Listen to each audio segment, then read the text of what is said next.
Thank you, thank you, thank you, Governor Deval Patrick, for your unwavering, stay-the-course commitment to helping women succeed.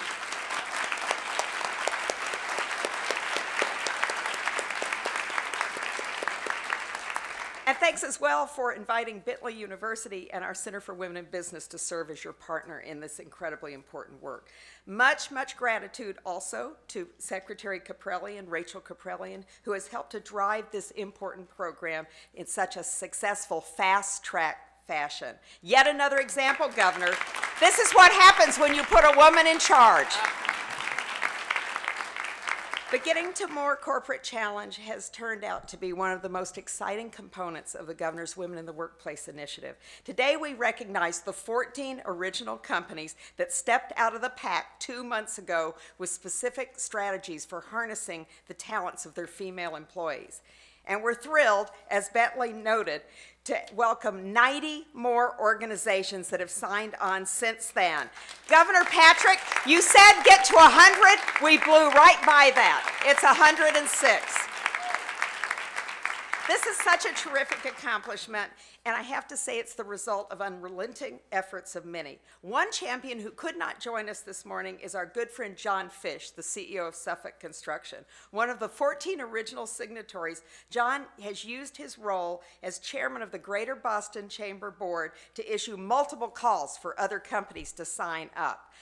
With respect to those who are here, particularly those on stage, let's just say that Betsy Myers hasn't slept a wink since she heard Governor Patrick say, gee, why don't we get to 100? Kudos, kudos to you, Betsy, for everything your team has done along with you to get us over the goal line. Thank you, Betsy.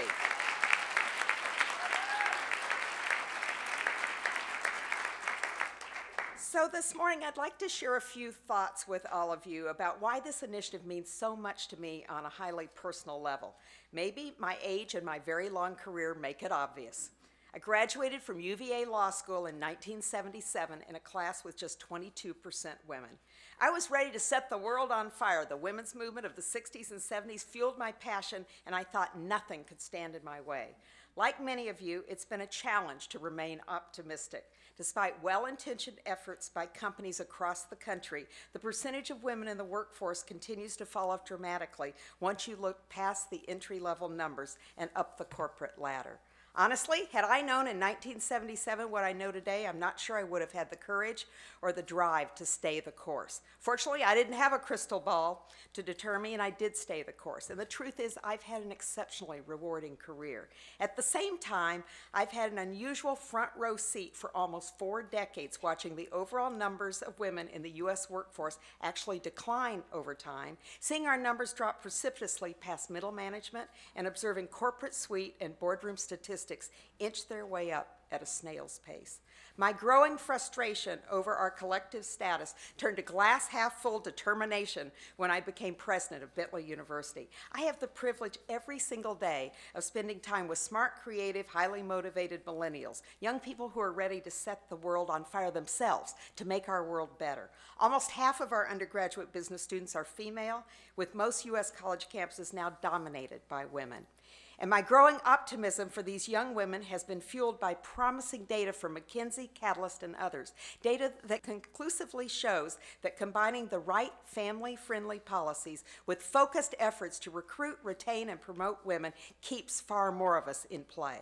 Still, it's 2014, and there's so much hard work that remains. The lead story in the business section of the Sunday New York Times last weekend was about the decline in the number of women in the U.S. workforce. Once the leader in women's employment, we peaked at 74% in 1999, and since then we've fallen to just 69%, now lagging behind Switzerland, Australia, Germany, France, Japan, and Canada. And while the recession and weak economy took their toll, it's clear that the lack of family support by companies is a main contributor to this decline. Meanwhile, new research by Bain & Company finds that while young women start out more ambitious than men when it comes to setting their sights on top management posts, they lose their aspirations within 2 brief years, while men's confidence remains just the same. Why? One major reason, Bain says, is because they feel unsupported by their line supervisors. Bain concludes that the problem isn't isolated to unconscious bias in boardrooms. Within a relatively short period, whatever is happening in the workplace conference rooms is reinforcing men's aspirations while eroding women's. And speaking of boardrooms, while the 2014 Massachusetts Census of Women Directors and Executive Officers shows a 3-year pattern of incremental progress for our public companies, nearly 25% still operate with all-male boards, and close to 50% have no women in their corporate suite. So we have to ask ourselves, what happens to the aspirations and motivations of a talent pool when half its members look at the road ahead and don't see a future past middle management? Mad Men's ambitious Peggy Olson spoke to this dilemma. Struggling to succeed in the highly sexist world of advertising, Peggy asked a friend, "Do I act like a man? I try, but I don't know if I have it in me." And then she confesses, "I don't know if I want to." The scene is set in 1966. 48 years later, there are Peggy Olsons in every city and town having the 2014 version of this conversation when they look at their own road ahead and wonder if it's worth it.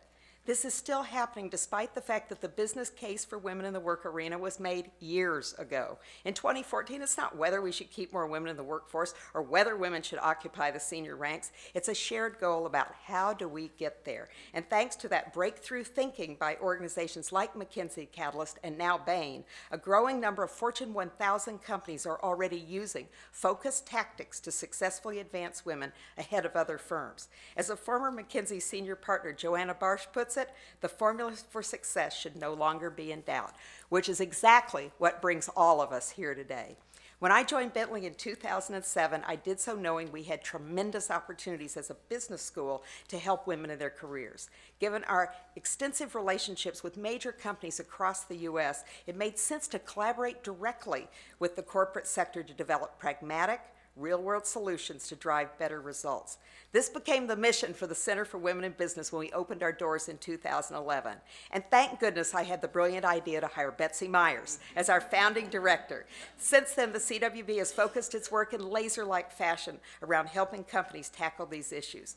Governor Patrick's Women in the Workplace initiative and his direct challenge to Massachusetts companies align perfectly with the CWB's mission. The corporate challenge enables us to engage businesses and resource partners around a common cause, implementing smart, gender-neutral practices, and then measuring the results. The challenge enables all of us to work together to help companies find their own distinct formulas for success.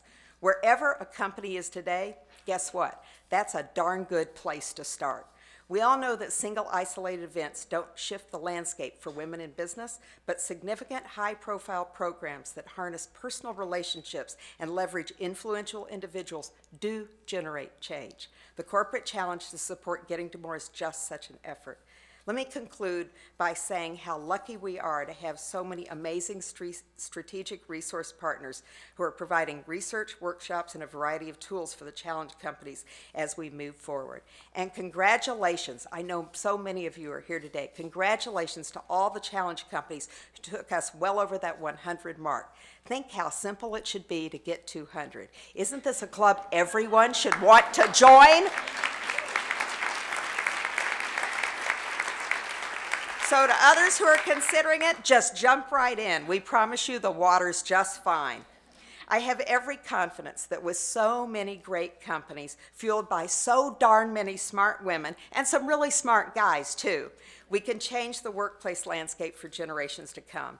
To paraphrase Katharine Graham, the first woman CEO of a Fortune 500 company, the Washington Post, to follow your passion and to make a difference, it just doesn't get any better than that. Welcome to 2014 and what I know will be an amazing tipping point that will help the young women at Bentley and young women everywhere have a far brighter future. For the past 8 years, Governor Patrick and his administration have consistently expanded opportunities for women across the Commonwealth. As you heard, he launched the Women in the Workforce Initiative last March here at Bentley in celebration of Women's History Month. That initiative has created opportunity by launching the Women's Leadership Fellowship Program, giving 15 talented women the chance to take on high-profile roles in the Patrick administration for a full year. Talk about modeling. Talk about walking the talk, Governor. The Governor asked Bentley and our Center for Women in Business to support this effort through professional development programs, launching our partnership. Some of the women in the Women's Fellowship Program are here. Could you guys please stand for us to applaud you?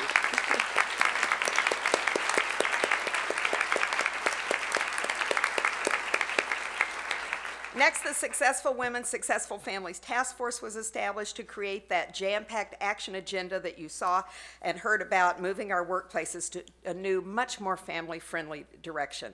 At the recommendation of the task force, we launched this Getting to More Corporate Challenge in October here at Bentley with those 14 initial brave companies, leading to the big news today. Gosh, I don't see any reason, Governor, why we can't get every company in Massachusetts to sign on to the challenge. Of course, the Women in Workforce Initiative is just one example of the commitment our governor has made to advancing the interests of women. In 2014, Governor Patrick signed a bill that will increase the Massachusetts minimum wage of $600,000 hardworking residents. This directly impacts women. 57% of these low-wage workers are female. And the governor has championed equal representation for women at all levels of state government, including the judiciary. He's appointed 4 female justices, and for the first time in our state's history, the majority of the Massachusetts Supreme Court justices are women.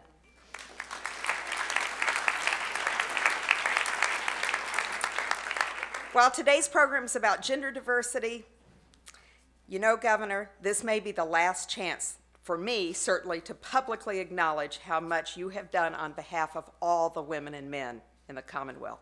Massachusetts is so much better for your leadership, Governor Patrick. While we will miss you as governor, we couldn't be more proud to call you our colleague and friend. You are an inspiration to us all. Please help me welcome our Governor Deval.